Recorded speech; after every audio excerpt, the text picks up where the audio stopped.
বোকা মানুষ বোঝে না যে কখনো মানুষ নিজের পায়ে দাঁড়াতে পারে না। মানুষ কখনো নিজের পায়ে দাঁড়াতে পারে না। আল্লাহ পাকের এক হুকুম 1 সেকেন্ডে মানুষের 19-20 হয়ে যাবে একেবারে শেষ। যে রিজিকের প্ল্যান করছেন আপনি 20-30 বছর, এক হুকুমে রিজিক বন্ধ। ড্রাইভ করতেছেন, মারি দিয়ে চলে গেল, শেষ, রিজিক ক্লোজ। কার হাতে ক্ষমতা? মানুষ নিজের পায়ে দাঁড়াতে চায়। আমাদের রব আল্লাহ পাক বলেছেন, সূরা আল ইমরানের মধ্যে পাবেন, ফামান যুহজিহা আনিন নার ওয়া উদখিলাল জান্নাত ফাকাদ ফাজ।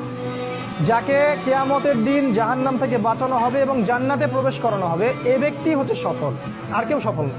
সাফল্যের সংজ্ঞা বুঝতে পারলেন? আপনাকে শেখানো হয় জীবনে সফল হতে হবে, বড় হতে হবে। সাফল্যের সংজ্ঞা হচ্ছে এটা। বোকা মানুষ বোঝে না যে কখনো মানুষ নিজের পায়ে দাঁড়াতে পারে না। মানুষ কখনো নিজের পায়ে দাঁড়াতে পারে না। আল্লাহ পাকের এক হুকুম 1 সেকেন্ডে মানুষের 19-20 হয়ে যাবে একেবারে শেষ। যে রিজিকের প্ল্যান করছেন আপনি 20-30 বছর, এক হুকুমে রিজিক বন্ধ। ড্রাইভ করতেছেন, মারি দিয়ে চলে গেল, শেষ, রিজিক ক্লোজ। কার হাতে ক্ষমতা?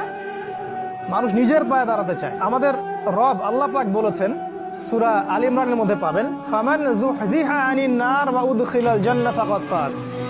যাকে কিয়ামতের দিন জাহান্নাম থেকে বাঁচানো হবে এবং জান্নাতে প্রবেশ করানো হবে, এই ব্যক্তি হচ্ছে সফল, আর কেউ সফল না।